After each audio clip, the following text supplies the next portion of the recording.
ไปเนาะคือว่าผ่านไปแล้วในการมอบมงกุฎนอกจาก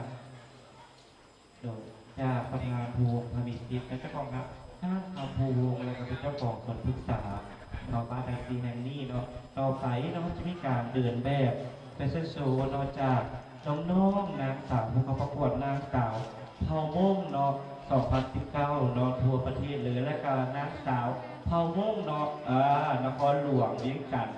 2019เนาะจึงจะได้มาเดินแบบรวมกันในส่วนศึกษาในเวทีแห่งนี้เนาะฉะนั้นเนาะขอเสียงตบมืออีกขั้นหนึ่งหน่อยแก่น้องๆทั้งสองเวทีประกวดเลยกับว่าได้เนาะเพราะว่าเวทีน้องๆนี่ก็คือเวทีที่ว่าเป็นเวทีของเปิดโอกาสให้น้องๆส่วนเผ่าม่งโดยตรงเลยเจ้า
ขอเชิญประธานเนาะมาชมที่สโมสรก็ได้เด้อเนาะต้นน้องๆเนาะมาไม่ได้เดินมาเดินเนาะฮอนเมื่อแท้ขอเชิญที่เวทีบ้านสังเกตเนาะคือว่าเป็นเวทีใหญ่ซึ่งเป็นการประกวดระดับทั่วประเทศลาวเลยเนาะ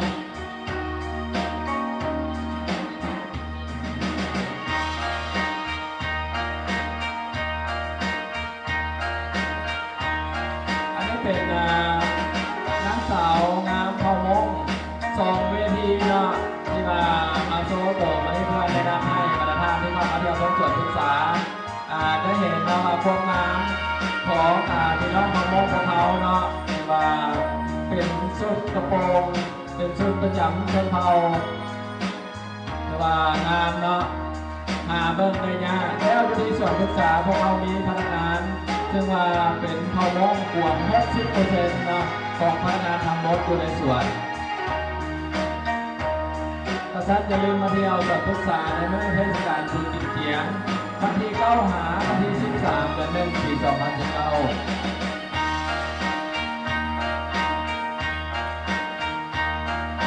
ถ้าว่าท่านไหนเนาะเบิ่งแล้วเห็นน้องๆเนาะก็ขอให้คะแนนและใจไว้เนาะเมื่อประกวดแพ้แล้ว ให้ทรงแห่งใจแห่งเสียให้ทุกทานเราที่เข้าประกวดถือว่าเป็นประสบการณ์อีกอันหนึ่งของน้องๆเนาะ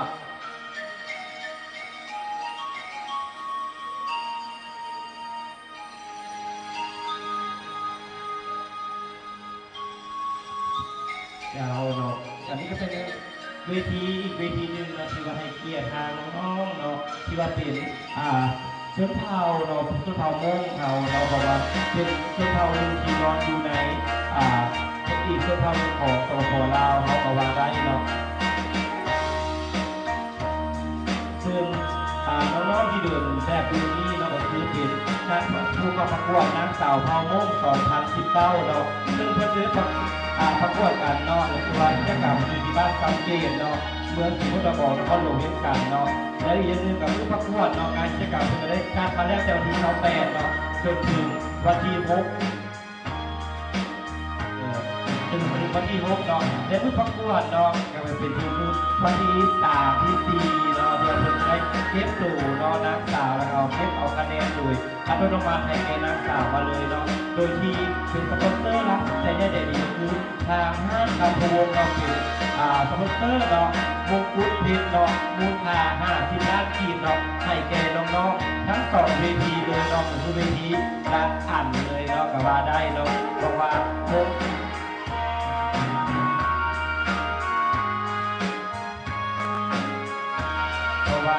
การแก้ไขของน้องๆที่ขึ้นมานี่ก็เป็นแก้ไขแบบพื้นเมืองเราแบบว่าชนเผ่าเราคือว่าชนเผ่าดั้งเดิมเป็นตัวมุ่งเราชุมมุ่งเสียงขวงเนาะผู้ใดที่ว่าเป็นชนเผ่าเนาะมุ่งจะพูดดีเลยว่าการแก้ไขนี่เป็นการแก้ไขแบบว่าโบราณการมาเลยเนาะแต่ว่าคอเราจะคอขาวเนาะคอฟ้าเนาะแขนฟ้าเนาะโดยที่การแก้ไขแบบเรียบร้อยแบบตามที่เขาประเพณีของชนเผ่ามุ่งแบบดั้งเดิมก็ว่าได้เนาะก็ประกวดเนาะนางสาวเผ่ามงเนาะ2019เนาะ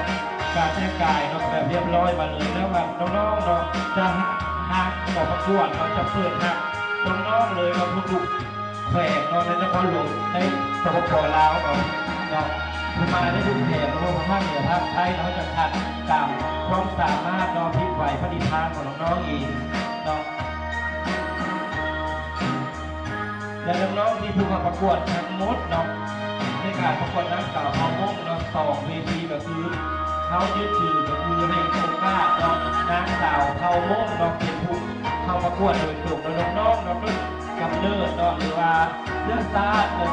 คนเผ่าเนาะคนเผ่ามงที่ดีเลยเนาะแต่ว่าสามารถต่อยอดให้น้องๆเราดูทีวีทางสปอนเซอร์ต่างๆหรือเฉพาะส่วนศึกษาเนาะหลักห้าคำพวงเราที่พุ่นได้ให้ความคำนึงเราส่งเสริมน้องๆเนาะหลักการส่วนผู้ดูส่วนเท่าที่มาได้มาอยู่ในส่วนของคนที่จะว่าได้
ผู้ใดที่ว่าเข้ามาเที่ยวในสวนศึกษาก็สามารถมาห่วงโสมการยางสู่ตัวของบรรดาน้องนักสาวพอมงทั้งน้องนักสาวพอมงลาวเลยนักสาวพอมงนำเขาหลวงเป็นการที่สวนศึกษาเมื่อนี้เพื่อนได้มีการมาเปิดตัวมงกุฎในการประกวดนักสาวพอมงลาวประจำปี 2019 ได้จัดขึ้นอยู่ที่บ้านสังเกตเนาะจังหวัดนี้ได้มาเปิดตัวมงกุฎอย่างเป็นทางการที่สวนศึกษาสำหรับใครที่อยากไปชมโซนวังฮอกเซีย ให้เฮงใจบรรดาน้องนักสาวของพวกเราสามารถไปส่งได้เนาะสำหรับเพื่อนจะได้มีการเก็บตัวอยู่ที่สวนสุนมัวเนาะเรื่องสวนกีฬามวลชนอยู่ที่บ้านสังเกตนั่นเอง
เจ้าและทั้งวันนี้ก็เป็นการงานเปิดโฉมของบรรดาน้องนางสาวผู้เข้าประกวดนางสาวพาเมืองลาวประจำปี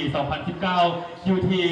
สวนพฤกษากับเขาแห่งนี้นอนสมาร์ทนี้เพื่อนก็ได้ให้เกียรติมาห่วมเที่ยวชมสวนพฤกษาพร้อมกันนั้นเพื่อนยังได้มาห่วมในการเปิดโฉมมงกุฎในการประกวดนางสาวพาเมืองลาวประจำปี 2019 ส่วนวันลำดับต่อไปจะเป็นการงานอวดโฉมของบรรดาน้องนางสาวผู้เข้าประกวดนางสาวพาเมืองนครหลวงเวียงจันทร์ประจำปี 2019 ขอเสียงตบมือดังๆต้อนรับนางสาวพาเมืองนครหลวงเวียงจันทร์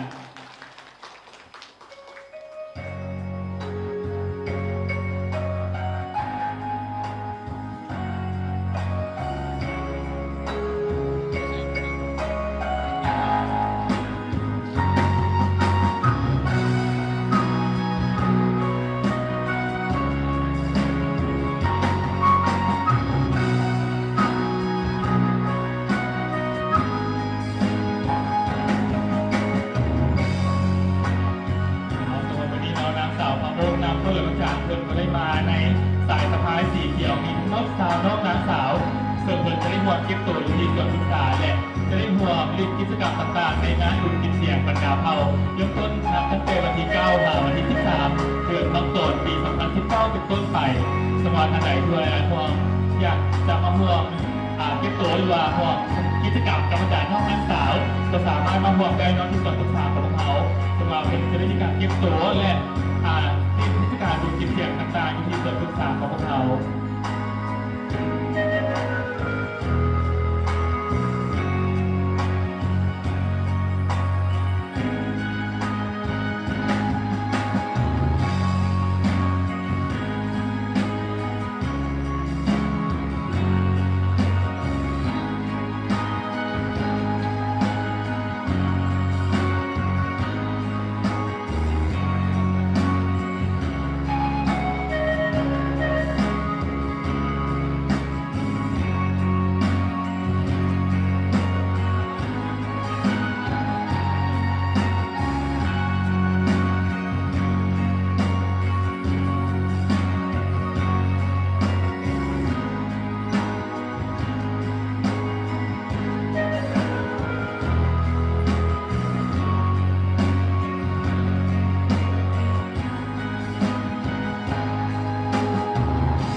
2019 จะทำยังไงเราก็อยากจะห่วงชมเป็นห่วงเสียงและให้กำลังใจบรรดาน้องนักสาวทำวงนะก็เลยวิจารณ์จะสามารถมาห่วงชมได้สักว่าเพื่อจะได้มีการประกวดระหว่างห้องตัดสินในวันที่13เดือนมังกรสว่างเงินรางวัลพร้อมด้วยวงเพิ่มจากท่านทำวงเนาะถึงได้เป็นสปอนเซอร์หลักในการประกวดในครั้งนี้พร้อมกับส่วนพิเศษนั่นเอง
ครั้งหนึ่งให้กับบรรดาผู้เข้าประกวดนางสาวพาวมงลาวและนางสาวพาวมงนางพ้นหลวงประจักษ์ประจำปี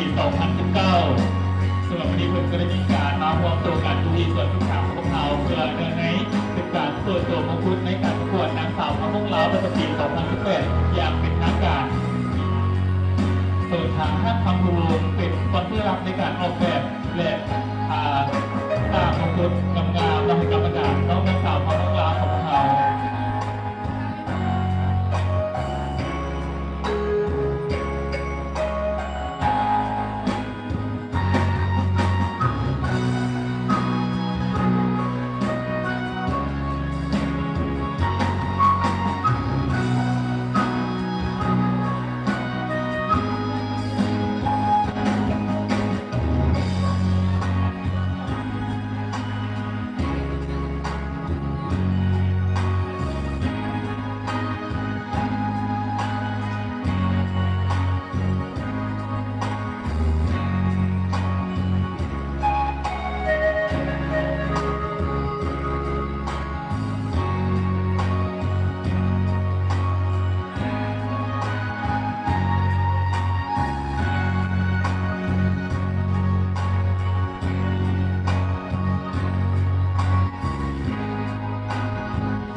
ผู้วงพานิสินน้องขึ้นมาห่วงถ่ายรูปกับบรรดาน้องนางสาวของเขาและขอเชิญน้องนางสาวพักผ่อนได้เนาะนี่ต่อไปเขาจะมีการเป็นรถยางรอชมสวนเพื่อเก็บภาพในการเยี่ยมชมสวนศึกษาในครั้งนี้ขอขอบใจ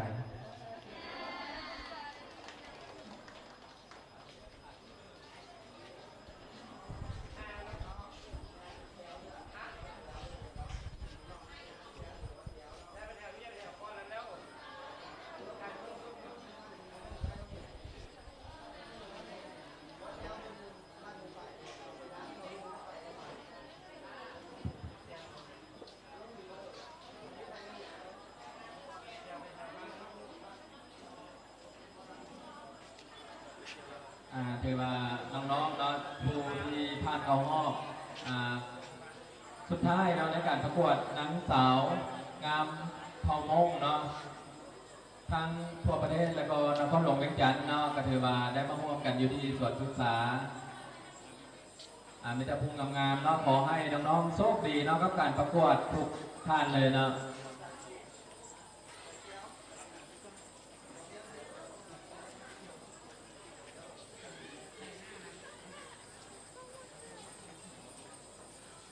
ถือว่าส่วนศึกษาเนาะ นอกจากเป็นสถานที่ท่องเที่ยวแล้ว พวกเราเนาะชอบเป็นสิ่งดีๆสิ่งงามๆมาให้บรรดาท่านที่เข้ามาเที่ยวชมสวนได้เห็นได้เบิ่งน้ำกัน บางท่านอาจจะมีโอกาสได้ไปเบิ่งเนาะเพราะว่าที่อยู่อาศัยนั้นอาจจะห่างไกลจากตัวเมืองเนาะหรือว่าอยู่ตั้งแผงแต่มาเที่ยวสวนพฤกษาแล้วได้เห็นเนาะครบเครื่องเลย ทั้งส่งไปที่การประกวดเลยเนาะพวกเขาเอามาโฮมเข้ากันมานี่เลย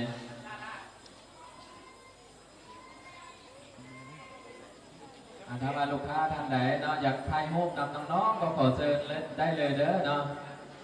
ถือว่าถ่ายไว้เป็นที่ระลึกว่าครั้งหนึ่งในมาเที่ยวสวนพฤกษาได้มาถ่ายรูปพร้อมกับบรรดา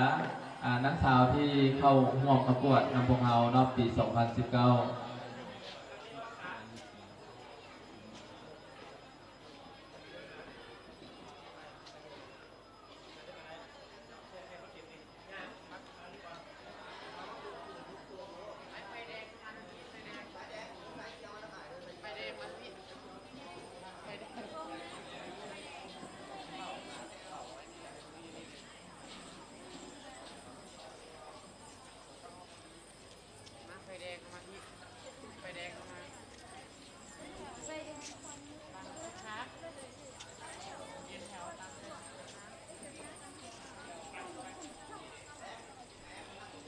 ถือว่าน้องนักศึกษาเราจะได้ย่างเรา